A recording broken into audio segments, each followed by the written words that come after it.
Assalamualaikum all. We are here for a discussion of chapter number 6. Subject है हमारा organisational behaviour का। आप लोग को पता है किस तरह की हम लोग कॉलकिट की जो बुक है बेसिकली उस पर फोकस करके अपने जो है वो टॉपिक्स को फॉलो कर रही हूँ। तो स्टार्टिंग विद डिपेंडेंट वेरिएबल्स बार बार हमने डिस्कस किया, that is individual level variables, performance and commitment. उसके डिटर्मिनेंट्स है हमारे पास मीडिएटर्स के तौर पे इस मॉडल के अंदर, वो इंडिविजुअल मैकेनिज्म है। उसमें हमने जॉब सेटिस्फेक्शन स्ट्रेस को पढ़ लिया है। Now we are going to start the motivation. अब मोटिवेशन एक ऐसी टर्म है जिससे आप लोग सब फेमिलियर हैं कि मोटिवेशन क्या होती है। हम अक्सर कहते हैं फलां बंदा बहुत मोटिवेटेड है, मेरा मोटिवेशन बहुत हाई है, I am very motivated to do something, या आई एम फीलिंग डाउन, मेरा मोटिवेशन आज डाउन है, I can not do that, I am not willing to do that. अब ये एक इंपॉर्टेंट कॉन्सेप्ट है और इंटरेस्टिंगली ये ह्यूमन बिहेवियर्स के ऊपर सबसे ज्यादा इन्वेस्टिगेटेड टॉपिक्स में से एक टॉपिक है जिसके ऊपर सबसे ज़्यादा एम्फेसाइज किया जाता है, क्योंकि इट्स नॉट बेसिकली ईयर्स और decades old, basically it's centuries old. और इसके ऊपर हमेशा से काम किया जाता रहा है कि किस तरह हम लोगों को मोटिवेट करें। और मोटिवेशन ऑफ कोर्स इम्पॉर्टेंट है, तभी मोटिवेट किया जाता है। मोटिवेशन के बारे में एक छोटा सा कुछ सेल्फ असेसमेंट ही है, हम जो कह सकते हैं कि आप लोग अपनी मोटिवेशन को जज कर सकते हैं कि how motivated you are, because आप क्या जॉब कर रहे हो, एज ए स्टूडेंट हो, स्टडीज कर रहे हैं। तो हम जज करेंगे आपके मोटिवेशन लेवल को किन चीज़ों पे, लाइक आप में से वो लोग कि आप लेक्चर वीडियोस देख रहे हैं रेगुलरली, कि after watching the videos either you read the book chapters or not, then prepare yourself conceptually and prepare list of questions to ask। हमें से कितने लोग हैं जो लिस्ट ऑफ क्वेश्चंस बनाते हैं कि सर हमें ये वाला जो टॉपिक है इसकी समझ नहीं आई, ये वाले पॉइंट में एलेबोरेशन की ज़रूरत है, and join the link immediately after its share. Like आप लोग अपनी मोटिवेशन को ऐसे भी जज कर सकते हैं, आपको लिंक आता है तो how quickly you respond to that link, चाहे वो वीडियो का लिंक हो चाहे वो लेक्चर का लिंक हो। वीडियो का लिंक है क्या इमीडिएटली आप वीडियो देखना स्टार्ट करते हैं, लेक्चर का लिंक है इधर you immediately join that, and after that remain present in online class after joining. आप में से बहुत सारे लाइक लोग हैं वो माइट भी बिजी हो जाते हो, माइट भी छोड़ के चले जाते हैं ऑनलाइन लिंक जब आता हो। This is actually your level of motivation. अब आप अगर आप हाईली मोटिवेटेड हैं तो आप ये पांचों काम कर रहे होंगे, आप मॉडरेटली मोटिवेटेड हैं तो उसका हाफ काम कर रहे हो, लेस मोटिवेटेड होंगे अगर आप ये काम नहीं कर रहे, तो it shows your level of motivation. तो इसलिए हमने कहा कि all of the aforementioned actions show your level of motivation. Motivation अब क्या है, that is energy to do something with direction, intensity and persistence. ठीक है, कि आपके अंदर ये जो एनर्जी होती है ना, जील होती है, स्पिरिट होती है, आप एनर्जेटिक फील करते हैं, एंथुजियाज्म वाली फीलिंग्स होती हैं, ये एक्चुअली मोटिवेशन है। इसके लिए साइकोलॉजी में जो वर्ड यूज होता है वो मोटिवेशन है। अब मोटिवेशन क्या हुआ बच्चों, it is defined as a set of energetic forces that originates both within and outside an employee, initiates work related efforts and determine its direction, intensity and persistence। तो basically वही जो बात हमने डिस्कस की कि आप में कितनी एनर्जी है।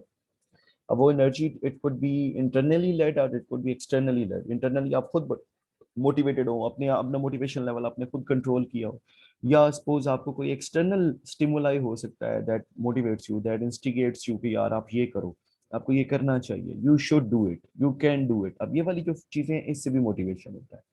तो मोटिवेशन अब क्या डिटरमिन करता है, determines what implies do at a given moment, the direction in which the effort is channelled. ठीक है, कि आप क्या कर रहे हैं, किस तरफ आपका फोकस है। ठीक है, वो जो डायरेक्शन है आपकी वो आपको मोटिवेट करती है। आप अपने लिए टारगेट सेट करते हो कि I want to get a gold medal in my degree. ठीक है, तो ये आपको मोटिवेशन देगी क्योंकि आपने एक डायरेक्शन सेट कर लिया कि मैंने इस डायरेक्शन में जाना है, और वो आपकी मोटिवेशन का सोर्स है। आप यूनिवर्सिटी आना चाहते हो, आपने एक डायरेक्शन सेट की मैंने यूनिवर्सिटी जाना है, और आपने टारगेट सेट किया मैंने 8 बजे क्लास में पहुंचना है हर हाल में, आपको मोटिवेशन लेवल और होगा। अगर आप कहो ना कि मैं यार यूनिवर्सिटी पास जाना है, किसी वक्त पहुंच जाऊँ कोई बात नहीं, ठीक है, तो उस सूरत में आपको मोटिवेशन कुछ और होगा। अब देखिए दोनों डायरेक्शन है यूनिवर्सिटी जाने की, लेकिन डायरेक्शन के साथ साथ जो है एक क्लैरिटी है डायरेक्शन की कि कितने बजे क्लास में जाना है, कितने बजे यूनिवर्सिटी में पहुंचना है। तो मोटिवेशन लेवल, आपके energy level would be different. आप खुद फर्क महसूस करेंगे कि पॉइंट आता है, बस आती है, उबर बुक करवानी है आपने, ठीक है, जो भी करना है आपको, आपका वो जो इंट्रिंसिक फीलिंग्स है दोट वुड बी डिफरेंट। अगर आपने 8 बजे क्लास में पहुंचना है और जो है वो टाइम आपका जो है वो शॉर्ट है, तो आप बड़ा एक जो है वो डिस्कम्फर्ट सी फील करेंगे इफ यू आर मोटिवेटेड। अगर आपको ये टेंशन कोई नहीं है कितने बजे पहुंचना है, then you will be very relax, वो मोटिवेशन लेवल डाउन होगा आपका। Then once the direction of efforts has been decided, motivation goes on to determine how hard and how long. ठीक है, अब हाउ हार्ड क्या है, कितनी एफर्ट्स करनी है, इंटेंसिटी ऑफ एफर्ट्स इसे हम कहते हैं, और हाउ लॉन्ग इसे हम कहते हैं परसिस्टेंस ऑफ एफर्ट्स।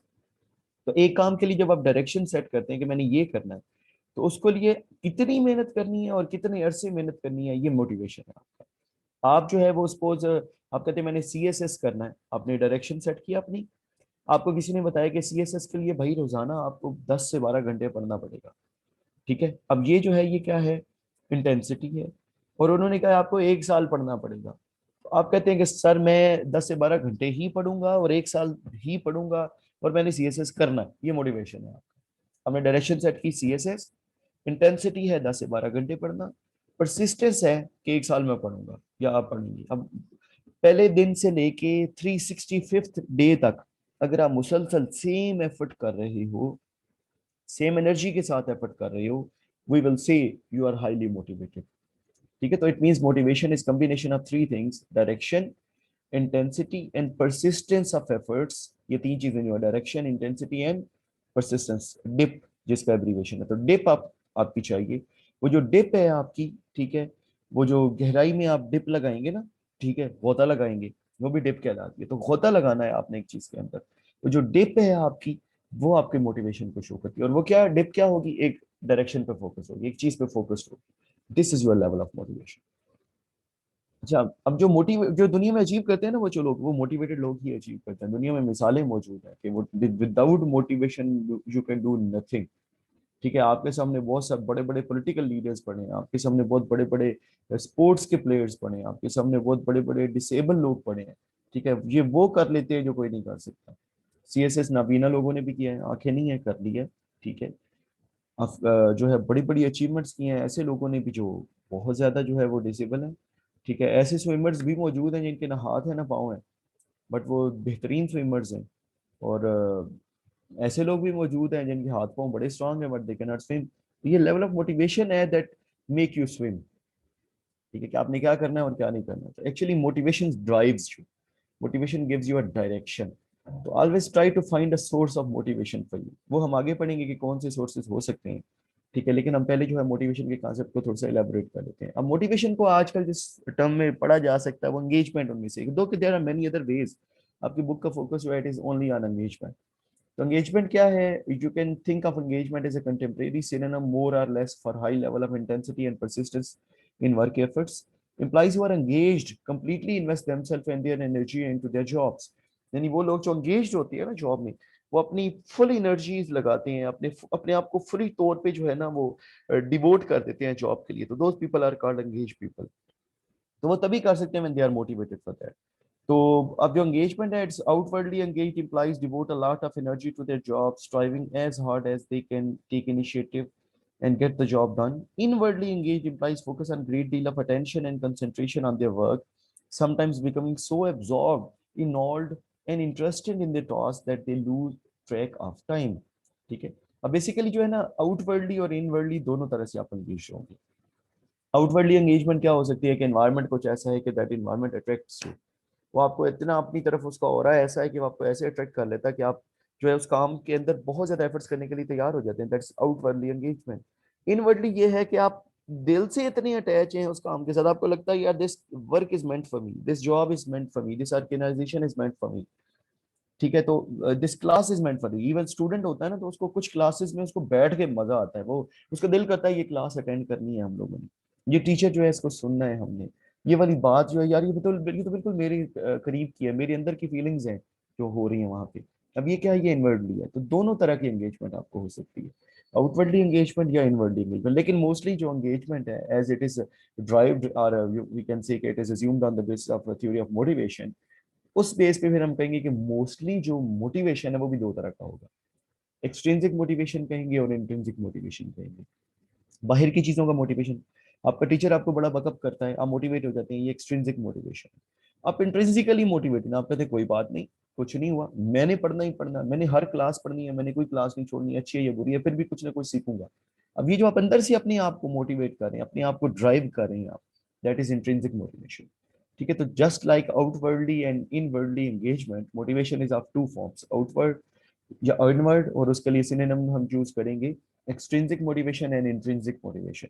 तो यूजुअली तो जो इंट्रिंसिक मोटिवेशन होता है उसकी लाइफ ज्यादा होती है, it lasts for long extrinsic की बजाय, क्योंकि एक्सट्रिंसिक स्टिमुलाई खत्म हो सकता है, कम हो सकता है। तो फिर अगर आप उस पर मोटिवेट हो रहे हैं तो फिर वो टाइमली होगा। इंट्रिंसिक जो है यूजुअली वो लॉन्ग लास्टिंग होता है, लंबे अरसे का होता है। अब बेसिकली चाहे आप एक्सट्रिंसिक मोटिवेशन करना चाह रहे हैं या इंट्रिंसिक करना चाह रहे हैं, वी हैव टू आइडेंटिफाई किस तरह दूसरों को मोटिवेट करना है, व्हाट मोटिवेट्स अदर। ठीक है, तो अब जो मोटिवेशन के अभी तक हमारे पास जो फिलोसफीज एग्जिस्ट करती है ना, वो दो है। नीड थ्योरीज ऑफ मोटिवेशन है and process theories of motivation है। जो नीड थ्योरीज ऑफ मोटिवेशन है ये बात करती हैं, आपके सामने यहाँ लिखा हुआ, need theories of motivation focus on needs that motivation that motivates. ठीक है, इफ अनफुलफिल्ड, मोटिवेशन नहीं है, मोटिवेट्स। इफ अनफुलफिल्ड, इंसान की कुछ अनफुलफिल्ड नीड्स होती हैं जो उसको मोटिवेट करती हैं। ठीक है, अब आपके पास मोटरसाइकिल है और आप जो है वो बड़ा डिस्टर्ब होते हैं मोटरसाइकिल की वजह से, आपको फील होता है कि गाड़ी की जरूरत है, तो वो गाड़ी की नीड आपको मोटिवेट करेगी, आप एफर्ट्स पुट करेंगे, आप हो सकता है एक्स्ट्रा जॉब शुरू कर दें, आप जो है वो 24 आवर्स में से 16 आवर्स 18 आवर्स जॉब करेंगे, मैंने गाड़ी लेनी है। ठीक है, अब ये चीज़ क्या है, ये आपको मोटिवेट कर रही है ना, मैंने गाड़ी लेनी है। तो आपकी जो अनफुलफिल्ड नीड्स हैं वो आपको मोटिवेट करती हैं। आपकी एक नीड है, आप कहते हो कि मैंने जो है ना अमेरिका से पढ़ना है, यहाँ से बीकॉम ऑनर्स करने के बाद, तो हर हाल में मैंने अमेरिका जाना है। अब ये भी आपकी एक नीड है, ये आपको मोटिवेट करेगी, तो आप हर अमेरिका जाने वाले बंदे से पूछोगे, हर बंदे को फॉलो करेंगे, जो है वो लोगों के पास जाओगे कि रिकमेंड करें, हमने हमने जाना, एजेंट जो होते हैं कि हमें बताएं मैं अमेरिका कैसे जाऊँ, अमेरिका की यूनिवर्सिटीज को सर्च करेंगे। अभी आपका मोटिवेशन शो हो रहा है कि you are practicing all those steps, you are doing all those activities जो शो कर सकती हैं, जो शो कर रही हैं कि मैंने अमेरिका जाना है। इंटरेस्टिंगली ये इंट्रिंसिक मोटिवेशन है, आपने अंदर से अपने आप को मोटिवेट किया हो कि मैंने ये करना है। तो यहाँ पे बात हो रही है व्हाट मोटिवेट्स। ठीक है, जो नीड थ्योरीज ऑफ मोटिवेशन है ये बात करती है व्हाट मोटिवेट्स, यानी व्हाट क्या है, वो नीड है, वो नीड्स आपको मोटिवेट करेंगे। Then process theories of motivation है, ये नीड की बजाय ये प्रोसेस की बात करते हैं, हाउ टू मोटिवेट। ठीक है, या हाउ ऑफ मोटिवेशन, कैसे मोटिवेट करना है लोगों को। यूजुअली ये दूसरों के लिए कि आप नहीं करना है तो कैसे दूसरों को मोटिवेट करना है। जो नीड थ्योरीज हैं वो सेल्फ भी हो सकती हैं, वो इसके पॉइंट ऑफ व्यू से भी हो सकती हैं, लेकिन इस पे हम ज्यादा एम्फेसाइज नहीं करते।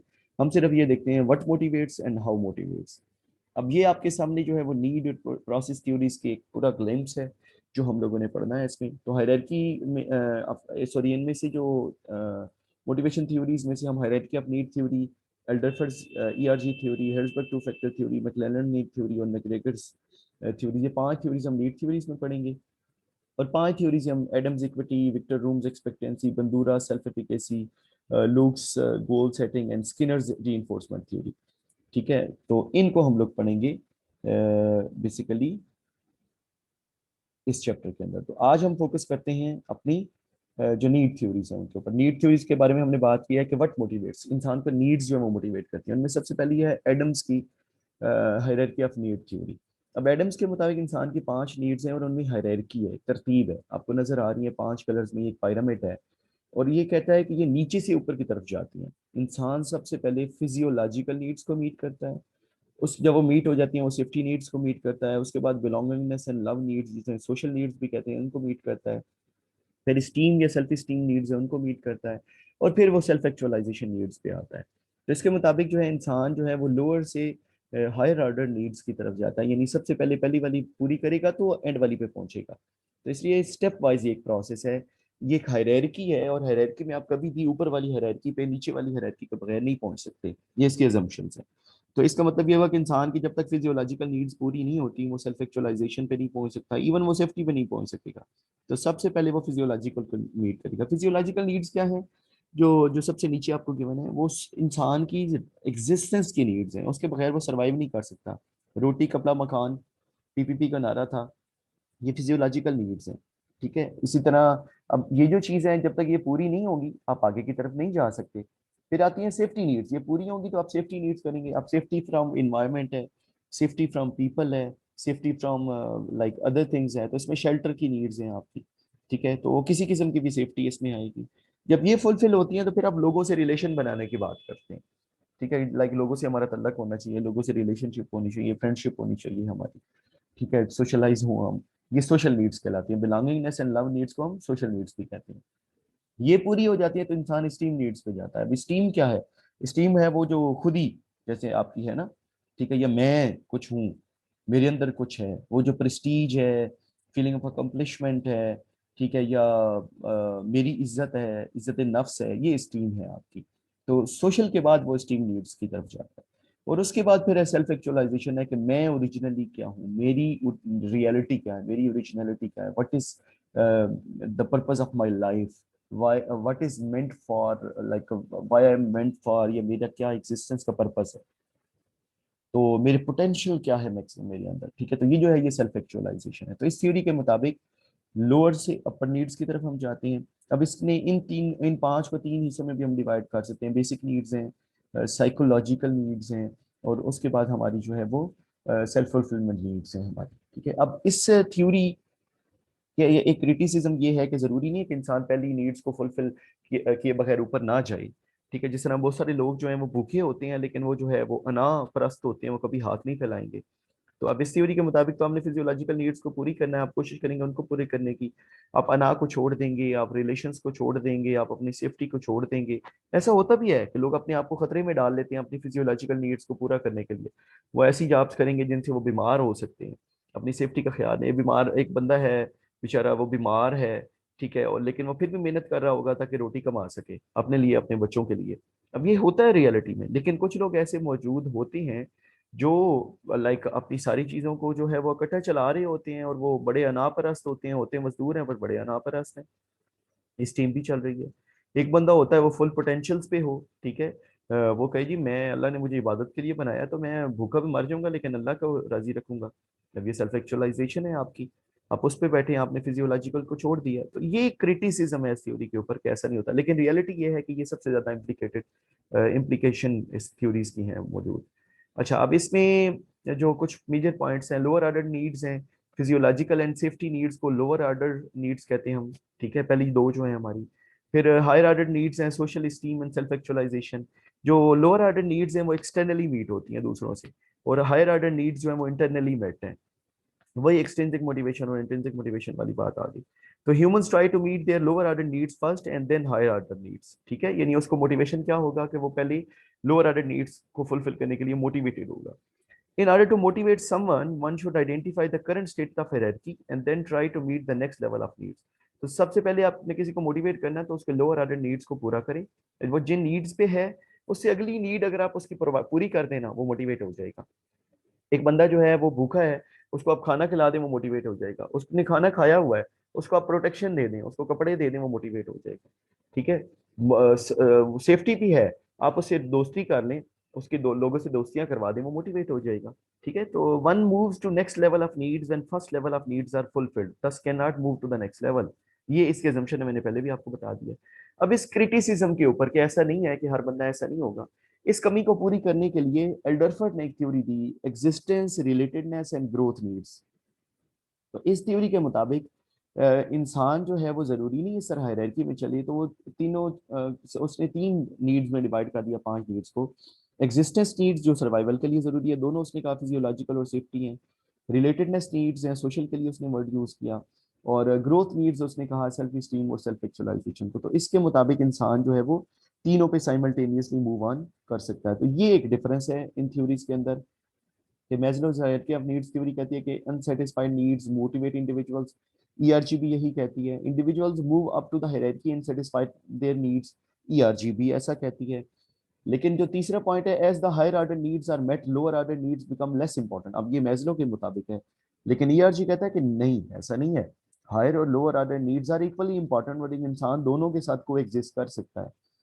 फोर्थ पॉइंट है मैस्लो का, individuals may not return to lower order needs when one is at higher level needs. लेकिन ईआरजी के मुताबिक ऐसा होता है, एल्डरसर के मुताबिक इंडिविजुअल रिटर्न हो सकते हैं लोअर ऑर्डर नीड्स पे, यानी वो दोनों लेवल्स पे, यानी हायर और लोअर ऑर्डर नीड्स के ऊपर साइमल्टेनियसली वो एग्जिस्ट करेगा। हायर लोअर ऑर्डर नीड्स क्या है वो हमने पढ़ लिया है कि लोअर ऑर्डर जो है हमारी पहली दो हैं, और ऊपर वाली तीन जो है वो हायर ऑर्डर नीड्स हैं। ठीक है, तो ये बेसिक डिफरेंस है मैस्लो की और एल्डरसन की थ्योरीज के अंदर। फिर डॉगलस मैकग्रेगर की थ्योरी है बच्चों, एक्स एंड वाई। इसकी assumptions ये हैं कि मैकग्रेगर के मुताबिक ही assumed that there are two types of workers, X workers and Y workers. X workers are those workers who are not willing to work, बिल्कुल तैयार नहीं है काम करने के लिए, तो कैसे काम करवाना है डंडे से। तो उस सूरत में जो लीडर का स्टाइल है वो अथॉरिटेटिव होना चाहिए। इससे वो काम ले सकता है। मोटिवेट उनको करना है तो डंडे से वो मोटिवेट होंगे, ठीक है। वाई वर्कर्स, फिर इसने दूसरी थ्योरी दी वाई वर्कर्स की, कि those workers who are willing to work. तो इन लोगों से कैसे काम लेना है, इनको कैसे मोटिवेट करना है, इनके लिए आपका स्टाइल पार्टिसिपेटिव होना चाहिए। आप उनको पार्टिसिपेट करवाएं अपने कामों अपने साथ, खुद उनके कामों में पार्टिसिपेट करें तो वो मोटिवेट हो जाएंगे, ठीक है। ये थ्योरी एक्स और वाई है। तो एक्स वर्कर, ये बेसिकली वर्कर्स की थ्योरी है ना, कि एक्स वर्कर्स होते हैं और वाई वर्कर्स होते हैं। X workers are not willing to work, Y workers are willing to work. For X worker जो है उन्हें आपको अथॉरिटेटिव होना चाहिए, और for Y worker you should be participative in order to motivate them, ठीक है। तो बेसिकली ये मैनेजमेंट के बिलीव्स हैं कि एम्प्लॉइज किस तरह के होते हैं उसके मुताबिक। तो इससे these are the two ways of motivating employees का, आप अथॉरिटेरियन स्टाइल से कर सकते हैं या पार्टिसिपेटिव स्टाइल से कर सकते हैं। देन मैकलेलन नीड थ्योरीज हैं, थ्योरी है बच्चों, ये मैकलेलन ने प्रेजेंट किया। तो उसने कहा इंसान की नीड्स होती हैं और वो 3 नीड्स हैं। अब नीड्स की बात हो रही है हर जगह पे, अगर आप देखें तो यहाँ भी बेसिकली नीड्स ही हैं। एक इंसान काम नहीं करना चाहता, उसको नीड नहीं होगी मैं, ठीक है, करना चाहता उसको नीड है। ओके, तो अब जो 3 इंसानों की नीड्स है मैकलेलन के मुताबिक, those are achievement needs, affiliation needs and power needs. Achievement needs क्या है, जो want to achieve something. Affiliation needs क्या है, आप लोगों से तलक बनाना चाहते हैं, एफिलिएशन चाहते हैं, love, belongingness and relatedness. Power needs क्या है, you want control over others, ठीक है। तो ये 3 बेसिकली इंसान की नीड्स हैं जो उसको मोटिवेट करती है। जिस तरह देखे ना, सीएसएस करना है, ठीक है, गड्डी पे झंडा लगवाना है। अब ये हमारी है, अब गाड़ी पे झंडा लगवाना है तो वो पावर नीड है ना आपकी, ठीक है। यार मैंने पुलिस को ज्वाइन करना है, ये जो है ना लोग हमें तंग करते हैं, मैं कंट्रोल चाहता हूँ, ठीक है। अब ये पावर नीड है आप, ठीक है। अचीवमेंट नीड है कि यार मैं चाहता हूँ मेरा नाम हो, मैं चाहता हूँ कि I should be the best student, ठीक है। ये अचीवमेंट नीड है, ये पावर नहीं है। उससे लोगों को आप इन्फ्लुएंस नहीं करेंगे, ये पावर नीड है। आप चाहते हैं मेरे दोस्त हो यार, मेरे इर्द गिर्द लोग हों, मैं लोगों से मेरा तल्लक हो, मेरा उठना बैठना हो लोगों के साथ, ये एफिलिएशन नीड है आपकी, ठीक है। तो अब ये जो तीनों नीड्स हैं आपको मोटिवेट करती है। इंटरेस्टिंगली जो अचीवमेंट नीड वाले लोग होते हैं ना, वो ज्यादा मोटिवेट होते हैं इंट्रिंसिक फैक्टर से rather than एक्सट्रिंसिक फैक्टर से, क्योंकि उन्होंने खुद अपने लिए ड्राइव सेट की होती है कि मैंने अचीव करना है कुछ। और अक्सर औकात ये 50% प्रोबेबिलिटी को पसंद करते हैं, यानी सक्सेस के चांस 50-50 हो, क्योंकि उस सूरत में इनके लिए ऑप्शन करने का ज्यादा होता है। अगर प्रोबेबिलिटी 50% से ज्यादा हो, जिसमें आपको चांस सक्सेस के चांस 80% मिल रहे हैं, तो उसमें तो सक्सेस 100 के चांस भी 80% है, तो आपको ज्यादा चांस है कि आप सक्सेसफुल होंगे। ये ऐसी चीजों को पसंद नहीं करते कि उसमें चैलेंज कम होता है। जो अचीवमेंट नीड वाले लोग होते हैं यूजुअली 50-50 प्रोबेबिलिटी को पसंद करते हैं, ठीक है। तो अच्छा, जो नीड फॉर पावर वाले लोग होंगे, उनके लिए नीड फॉर एविलिएशन के ज्यादा चांस है कि वो कम होगी, क्योंकि वो पावर चाहते हैं ना, पावर एक्सर्ट करना चाहते हैं। जब आपने किसी के ऊपर पावर इन्फ्लुएंस करनी है, पावर लगानी है लोगों पे, तो फिर रिलेशन तो नहीं रहेगा ना लोगों के साथ आपका। आप तो पावर लगा रही हैं, पावर एक्सर्ट कर रही हैं, पावर एक्सर्ट करते हुए तल्लक खत्म हो जाएंगे। तो इसलिए जो है अक्सर कहते हैं पावर नीड्स जब ज्यादा होंगी तो एफिलिएशन नीड्स जो है वो कम हो जाएंगी। तो ये एब्रीविएशन आपने याद रखनी है, n achieve, n affiliation and n power, यानी नीड फॉर पावर। अच्छा, after that we have two factors theory, Herzberg की हमारी ये लास्ट स्लाइड है। इसके मुताबिक इंसान जो है मोटिवेट होता है, अगेन वही इंसान की जो है वो नीड्स होती हैं, लेकिन उसमें 2 तरह के फैक्टर्स हैं, उनको हम 2 हिस्सों में डिवाइड कर सकते हैं। एक्सट्रिंसिक मोटिवेशन के फैक्टर्स हैं और इंट्रिंसिक मोटिवेशन के फैक्टर्स हैं। तो इसमें दो दो तरह के फैक्टर्स हैं, इसमें डायग्राम में उसमें डिवाइड किए हैं। ये डायग्राम जरूरी नहीं है उसका है, ये एक्सप्लेन करने के लिए बनाया गया है, इंटरनेट से लिया है मैंने, इसका सोर्स गिवन है एजू नोट। तो इसके अंदर बेसिकली बच्चों 2 तरह के लाइक है ना, हाइजीन फैक्टर्स होते हैं और मोटिवेटिंग फैक्टर्स होते हैं। इसके मुताबिक ना इंसान का जो मोटिवेशन है वो 3 लेवल्स पे होता है। या इंसान मोटिवेटेड होता है, या इंसान न्यूट्रल होता है, ना मोटिवेटेड ना डीमोटिवेटेड, और तीसरा लेवल होता है डीमोटिवेशन का। अगर आप देखें तो आपको मोटिवेटिंग फैक्टर्स जहाँ पे हैं वहाँ आपको नजर आ रही है जॉब सेटिस्फेक्शन लिखी हुई, यानी यहाँ सेटिस्फेक्शन का वर्ड हमने इंटरचेंजेबली यूज किया है मोटिवेशन के लिए, यानी यहाँ पे आपका क्या है, जॉब सेटिस्फेक्शन है या मोटिवेशन है। इसके मुकाबले में यहाँ पे क्या है, जॉब डिससेटिस्फेक्शन है आपकी, यानी मोटिवेशन आपका डीमोटिवेशन है। और ये न्यूट्रल स्टेट है, नॉट सेटिस्फाइड नॉट मोटिवेटेड, यानी जीरो लेवल है आपका। आप कहेंगे ना प्लस है ना माइनस है, ये प्लस वाली साइड है यानी आपका मोटिवेशन है, और ये आपकी माइनस वाली साइड है यानी आपका डीमोटिवेशन है। तो ये फैक्टर्स जो है ये मोटिवेशन बढ़ाते हैं, ठीक है। आप किसी को मोटिवेट करना चाहते हैं तो ये फैक्टर दें, प्रमोशन दें, अपॉर्चुनिटीज फॉर पर्सनल ग्रोथ दें, रिकॉग्निशन दें, रिस्पॉन्सिबिलिटी दें, अचीवमेंट्स हों उनकी, ठीक है। और ये जो फैक्टर्स हैं ये बेसिकली जब ये मौजूद होंगे तो इनकी मौजूदगी में लाइक मोटिवेटिंग फैक्टर्स की मौजूदगी में सेटिस्फेक्शन होगी, और इन फैक्टर्स की मौजूदगी में जो है वो डीमोटिवेशन या डिससेटिस्फेक्शन होगी, ठीक है। तो अब वो जो डिससेटिस्फेक्शन होनी है वो आपको जो है वो इनकी मौजूदगी में डिससेटिस्फेक्शन है तो इनको रिमूव करना है, यानी मोटिवेटिंग फैक्टर्स को बढ़ाना है और हाइजीन फैक्टर्स को रिमूव करना है। अगर आप हाइजीन को रिमूव कर देंगे तो लोग जो है वो डीमोटिवेशन से जीरो लेवल पे आ जाएंगे। और जब आप चाहते हैं कि वो जीरो लेवल से मोटिवेशन में जाएं तो you have to provide them motivating factors. ये इस थ्योरी की फिलॉसफी है। ये जो मोटिवेटिंग फैक्टर्स हैं दीज आर इंट्रिंसिक फैक्टर्स। ठीक है, ये क्या है? इंट्रिंसिक हैं। अगर आप नोटिस करें तो ये बाहर से आपको नहीं मिलेंगे, ये बेसिकली आप खुद फील करेंगे। और ये जो हैं ये एक्सट्रिंसिक फैक्टर्स हैं। ठीक है, ये आप ये ऑर्गेनाइजेशन के कंट्रोल में होंगे, सुपरवाइजर के कंट्रोल में होंगे। वो इनको रिमूव कर दे, इनको बेहतर बना दे तो इंसान जो है वो जीरो लेवल ऑफ मोटिवेशन या सेटिस्फेक्शन पे आ जाएगा। और अगर वो चाहते हैं कि जीरो लेवल से इंसान मोटिवेशन में जाए तो फिर उनको इंट्रिंसिक मोटिवेशन की तरफ लेके जाना पड़ेगा। तो this is philosophy of this theory. तो just read this theory, go through from this theory, we will have further discussion on this theory in coming sections. तो स्टे ब्लेस्ड बच्चों। आप लोगों को मैं स्लाइड्स भी शेयर कर देता हूँ। ठीक है, और थोड़ा सा इसका मैं ग्लिम्स भी दे देता हूँ। अगर आप इस स्लाइड को देखें तो Herzberg believes that motivation is a function of both internal and external factors. Internal factors cause intrinsic while extrinsic factors cause extrinsic motivation. These factors are further named as motivators and hygiene factors. Motivators are those that may lead to motivation while hygiene factors are to be removed to reduce dissatisfaction. मैंने आपको explain भी कर दिया। अब motivating factors क्या है? Motivating factors are the factors if present that motivate implies to work. These are internal factors and often felt by one at work. ये आप feel करते हैं। और hygiene factors are those if present demotivate implies to work. Such factors are often not controlled by individual, rather are offered by the organization. ठीक है, तो these are the basic premise. तो ये हमारी नीड थ्योरीज का portion complete हो गया है। तो आप लोग लेक्चर आपके पास अभी आ रहा है, आपको पहुंचेगा तो आप लोग इसको देखें। आ चुका होगा, अब इसको देखेंगे। ठीक है, मैं रीडिंग चैप्टर भी आपको सेंड करूंगा, उसको पढ़ेंगे। तो hope so you will be able enough कि आप अंडरस्टैंड कर सके। फर्दर डिस्कशन हम नेक्स्ट क्लास में इस पे कर सकते हैं। तो स्टे ब्लेस्ड बच्चों। May Allah keep you safe and sound. जज़ाकल्लाह खैर। अल्लाह हाफिज़।